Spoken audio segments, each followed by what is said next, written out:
Olá, tudo bem? Que bom ter você aqui para mais esta mensagem no canal Seleção do Melhor. Você que gosta de ouvir nossas mensagens, que preparamos com tanto carinho, faça-nos, se possível, uma doação de qualquer valor. Será de grande ajuda para continuarmos com esse nosso trabalho. Desde já, agradecemos pela sua colaboração. Cada um contribua segundo propôs no seu coração, não com tristeza ou por necessidade, porque Deus ama ao que dá com alegria. Segunda carta aos Coríntios, capítulo 9, versículo 7. Abaixo na descrição está nosso contato. Lembre-se, deem aos outros e Deus dará a vocês. E assim, vocês receberão muito, muito mesmo. Tudo o que puderem carregar, Ele vai pôr nas mãos de vocês. A mesma medida que usarem para os outros, Deus usará para vocês. Lucas, capítulo 6, versículo 38. Que Deus lhe abençoe grandemente. E agora, fique com nossa mensagem de hoje.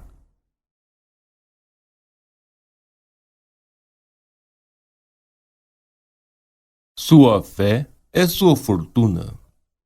Capítulo 18. Os 12 discípulos.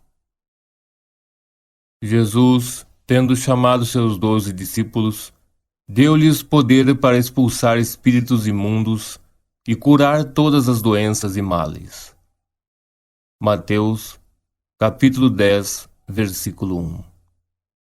Os 12 discípulos representam os 12 atributos da mente que podem ser controlados e disciplinados pelo homem.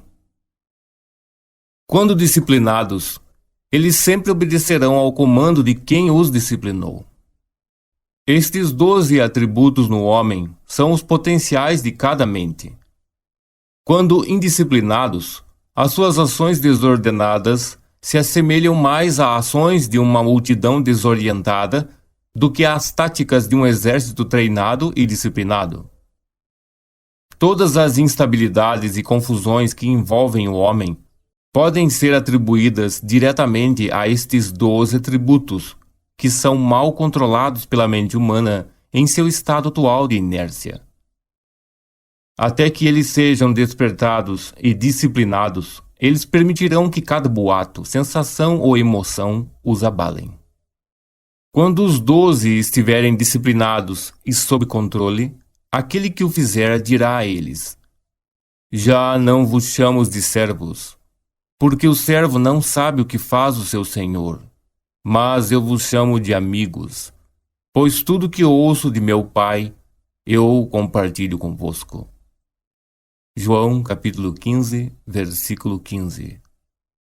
Ele saberá que de agora em diante, cada característica da mente que ele conseguir disciplinar será um amigo e aliado e que irá protegê-lo. Os nomes dos 12 aspectos revelam as suas naturezas.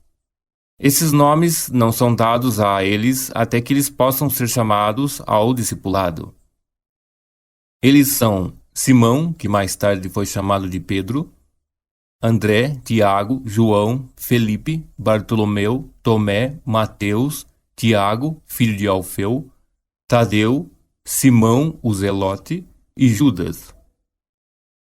O primeiro aspecto a ser chamado e disciplinado é Simão, ou a capacidade de saber escutar. Esta faculdade, quando elevada ao nível de um discípulo, permite que apenas determinadas impressões cheguem à consciência, apenas aquelas das quais os ouvidos são instruídos a deixarem entrar. Não importa o que a sabedoria do homem venha a dizer, ou o que a evidência dos seus sentidos lhe mostre, se tais sugestões e ideias não estiverem de acordo com o que ele ouve, ele permanecerá intransponível. Esta faculdade, quando instruída pelo seu Senhor, sabe que cada sugestão que ela permitir entrar pelos portões do céu, os ouvidos, irá chegar ao seu Senhor e Mestre, a consciência, e deixará a sua impressão, e esta impressão, com o tempo, se tornará uma expressão. A instrução para Simão é que ele garanta que somente visitantes dignos e honrosos entrem no templo do Senhor, a consciência. Nenhum erro seu passará por despercebido e nem será escondido de seu mestre, pois cada expressão na vida mostrará ao seu Senhor quem ele consciente ou inconscientemente recebeu. Quando Simão se mostrar ser um discípulo fiel e verdadeiro através de seu trabalho, em seguida, ele receberá o sobrenome de Pedro ou Pedra, o discípulo impassível, que não pode ser subornado ou coagido, não importa qual seja o visitante. Ele será chamado pelo seu Senhor como Simão Pedro, aquele quem ouve fielmente as ordens do Senhor, e que, além delas, nada escuta. Este Simão Pedro é aquele quem descobre o Eu Sou, como o Cristo, e por causa desta sua descoberta, lhe serão entregues as chaves do céu, e sobre esta pedra se edifica o templo de Deus. As construções devem ter bases sólidas, e somente uma audição disciplinada pode, ao perceber que o Eu Sou é Cristo, permanecer firme e inabalável, sabendo que eu sou Deus e além de mim não há nenhum Salvador. O segundo aspecto a ser chamado ao discipulado é André, ou a coragem. Quando o primeiro aspecto, a fé em si mesmo, é desenvolvido, ele automaticamente chama o seu irmão, ou a coragem. A fé em si mesmo não pede ajuda de nenhum homem, mas sozinha e silenciosamente se apropria da consciência da qualidade desejada. E apesar da razão ou das evidências de seus sentidos provarem o contrário, ela continua fiel, esperando pacientemente com a certeza de que a sua afirmação invisível, se mantida, será realizada. Tal fé desenvolve uma coragem e uma força de caráter que vão muito mais além do que os maiores sonhos do homem indisciplinado, cuja fé está apenas nas coisas que vê. A fé do homem indisciplinado, na verdade, não pode ser chamada de fé, porque se lhe tomarem os medicamentos, os exércitos ou a sabedoria do homem, nos quais a sua fé é depositada, esta fé e coragem também serão tomadas. Mas para aquele que é disciplinado, o mundo inteiro poderia ser tomado e ainda assim permaneceria fiel no conhecimento de que o estado de consciência em que ele habita irá, no seu devido tempo, encarnar em si. Essa coragem é o irmão de Pedro, André, o discípulo que sabe ousar, cumprir e manter discrição. Os próximos dois a serem chamados também estão relacionados. Estes são os irmãos Tiago e João.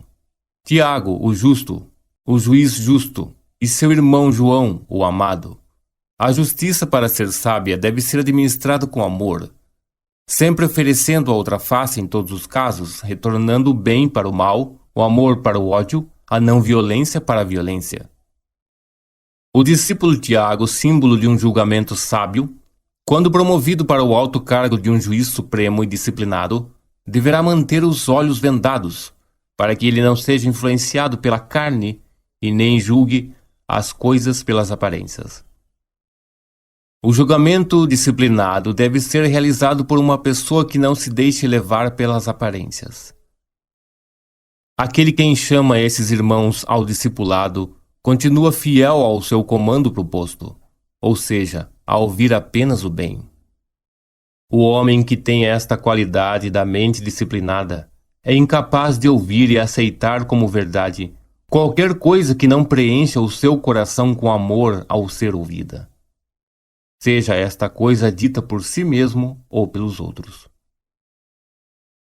Estes dois discípulos ou aspectos da mente estão unidos como se fossem um só, e são inseparáveis quando despertados. Aquele que é disciplinado perdoa todos os homens por serem o que são. Ele, por ser um sábio juiz, sabe que todo homem expressa perfeitamente aquilo que lhe é consciente de ser como homem. Ele sabe que toda manifestação repousa sobre o fundamento imutável da consciência. e que as mudanças de expressão só podem ser realizadas através de mudanças de consciência. Estas qualidades disciplinadas da mente dão permissão para que todas as pessoas sejam aquilo que elas realmente são, sem condenação e sem críticas. Embora permitam esta perfeita liberdade de escolha para todos, estas qualidades, no entanto, estão sempre à espreita, cuidando para que tudo o que elas mesmas fazem e profetizam, tanto para si quanto para os outros, apenas glorifiquem, dignifiquem e deem alegria para quem as profere quando expressas. O quinto elemento chamado ao discipulado é Felipe. Este pediu para ver o Pai. O homem desperto sabe que o Pai é o estado de consciência no qual o homem habita, e que esse estado, ou o Pai, só pode ser visto quando é expressado. Ele sabe que ele é a perfeita imagem e semelhança da consciência com a qual ele se identifica. Então ele declara: ninguém jamais viu a Deus. O Filho unigênito, que está no seio do Pai, é quem o revela. João, capítulo 1, versículo 18. Se vós conhecesseis a mim, também conheceis a meu Pai, e desde já o conheceis, e o tendes visto. Disse-lhe Felipe: Senhor, mostra-nos o Pai, e isso nos basta. Respondeu-lhe Jesus: há tanto tempo que eu estou convosco, e ainda não me conheces, Felipe? Quem viu a mim, viu o Pai. Como dizes tu, mostra-nos o Pai? Não crês tu que eu estou no Pai, e que o Pai está em mim? As palavras que eu vos digo, não as digo por mim mesmo, mas o Pai que permanece em mim é quem faz as suas obras. João, capítulo 14, versículos 7, 8, 9 e 10. Eu e meu Pai, a consciência e a sua expressão, Deus e o homem, são um. Este aspecto da mente, quando disciplinado, persiste até que ideias, ambições e desejos se tornem realidades físicas. Este é o aspecto que afirma: apesar de saber que os vermes devorarão a minha pele e o meu corpo, ainda em minha carne eu verei a Deus. Jó, capítulo 19, versículo 26. Ele sabe como manifestar a palavra, como dar forma ao que não tem forma. O sexto discípulo se chama Bartolomeu. Este aspecto é a faculdade da imaginação, cuja qualidade da mente, uma vez acordada, destaca o indivíduo da multidão. Uma imaginação desperta coloca aquele que a despertou muito acima do homem médio, dando-lhe a aparência de um farol, uma luz em um mundo de escuridão. Nenhuma outra qualidade separa tanto o homem do homem quanto a imaginação disciplinada. Esta é a separação do joio e do trigo. Aqueles que mais contribuem para a sociedade, em sua maioria, são nossos artistas, cientistas, inventores e todas as pessoas que possuem uma vívida imaginação. Se uma pesquisa fosse feita para descobrir a razão por que tantos homens e mulheres com um bom nível de formação educacional fracassam em seus anos pós-faculdade, ou se fosse feita para descobrir o motivo da diferença de poder aquisitivo entre as massas, não restaria nenhuma dúvida de que a imaginação possui grande parte nisso. Tal pesquisa mostraria que a imaginação é o que faz alguém ser um líder, enquanto a falta dela é o que torna alguém um seguidor. Ao invés de desenvolver a imaginação das pessoas, nosso sistema educacional muitas vezes a sufoca, ao tentar colocar na mente das pessoas a sabedoria que a ele convém. Nosso sistema o obriga a memorizar uma quantidade enorme de livros, que em breve serão refutados por livros mais atualizados e assim por diante. A educação não é dada ao se tentar colocar sabedoria dentro do homem. Seu propósito, na verdade, é extrair e revelar a sabedoria que está latente dentro de você. Você, ouvinte, Convoque a Bartolomeu para o discipulado, pois apenas quando essa qualidade se juntar ao discipulado, você terá a capacidade de conceber ideias que irão te elevar além das limitações do homem comum. O sétimo é chamado de Tomé. Esta qualidade, quando disciplinada, duvida ou nega todos os rumores e sugestões que não estejam em harmonia com o que Simão Pedro tenha sido ordenado a deixar entrar. O homem que é consciente de ser saudável, não por sua saúde hereditária, suas dietas ou do clima em que vive, mas por conhecer ter despertado o estado de consciência em que habita, não importa quais sejam as condições em que o mundo se encontra, ele continuará a expressar a saúde. Ele poderá ouvir através da imprensa, do rádio e dos sábios do mundo que uma praga está varrendo a terra, e ainda assim ele permanecerá inabalável e indiferente. Tomé, o cético, quando disciplinado, negará a doença ou qualquer outra coisa que não esteja em harmonia com a consciência a qual ele pertence, para que nada tenha o poder de afetá-la. A qualidade do questionamento, quando disciplinada, protege o homem de receber as impressões que não estejam em harmonia com a sua natureza. Ele adota uma atitude de total indiferença em relação a todas as sugestões que são estranhas ao que ele deseja expressar. O questionamento disciplinado não é uma luta ou um esforço, mas sim uma total indiferença. Mateus, o oitavo, é o dom de Deus. Esta qualidade da mente revela os desejos do homem como se eles fossem presentes de Deus. O homem que chama a este discípulo para si, sabe que todos os desejos do seu coração são um presente do céu, e que eles contêm em si o plano e o poder de sua autoexpressão. Este homem nunca questiona a forma de sua manifestação. Ele sabe que o plano de expressão nunca é revelado ao homem, pois os caminhos de Deus só se revelam ao se passar por eles. Ele aceita totalmente os seus desejos como se fossem presentes já recebidos, e segue o seu caminho em paz, na certeza de que eles vão acontecer. O nono discípulo é Tiago, filho de Alfeu. Ele é a capacidade de discernimento. Uma mente clara e ordenada é a voz que chama este discípulo para si. Esta faculdade percebe aquilo que não é revelado aos olhos do homem. Esse discípulo não julga pelas aparências, pois ele tem a capacidade de perceber a fonte das causas, e sendo assim, ele nunca é enganado pelas aparências. A clarividência é a faculdade que é despertada quando esta qualidade é desenvolvida e disciplinada. Não a clarividência de cerimônias e rituais mediúnicos, mas a verdadeira clarividência, a clareza de ver todos os aspectos de uma situação. Ou seja, este aspecto da mente tem a capacidade de interpretar aquilo que é visto. Discernimento, ou a capacidade de diagnosticar, é a qualidade de Tiago, filho de Alfeu. Tadeu, o 10º, é o discípulo da gratidão, uma qualidade da qual o homem indisciplinado lamentavelmente não possui. Quando esta qualidade de louvor e ação de graças é despertada dentro do homem, ele sempre carrega as palavras "Obrigado, Pai" em seus lábios. Ele sabe que o seu agradecimento pelas coisas não vistas lhe abre as comportas do céu, que lhe dão presentes que vão além da sua capacidade de receber e são derramados sobre ele.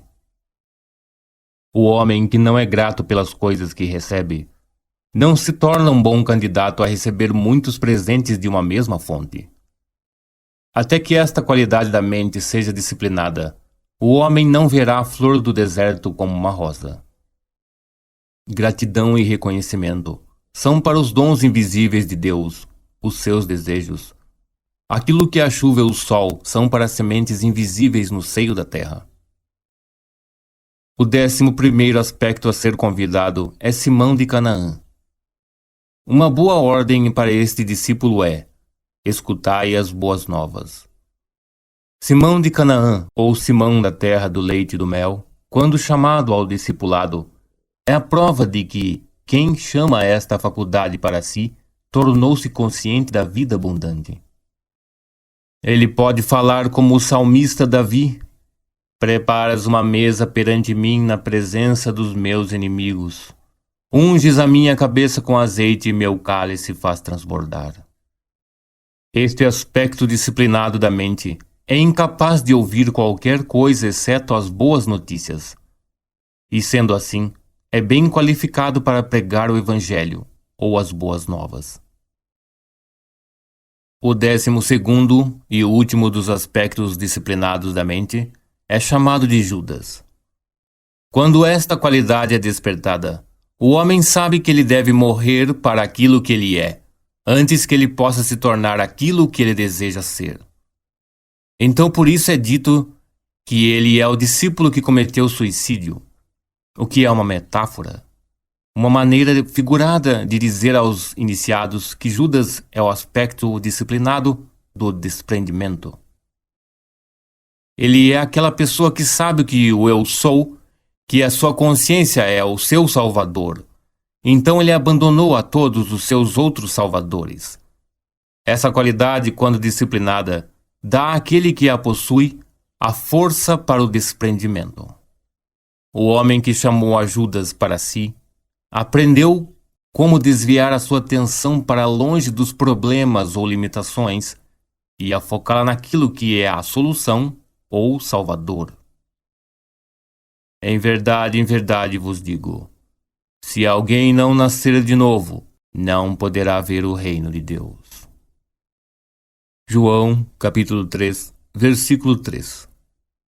Não existe maior amor do que este, alguém que entregue a própria vida pelos seus amigos. João, capítulo 15, versículo 13. Quando o homem perceber que quando a qualidade do seu desejo for alcançada, ela salvará a ele e aos seus amigos, ele voluntariamente dará sua vida, a sua atual concepção de si mesmo, pelos seus amigos, abandonando a sua consciência do que ele atualmente é consciente de ser, para assumir a consciência daquilo que ele deseja ser. Judas, a quem o mundo em sua ignorância o vem desmerecendo, será, quando o homem despertar de seu estado indisciplinado, elevado ao alto, pois Deus é amor. E não existe amor maior do que este, alguém que entregue a própria vida pelos seus amigos.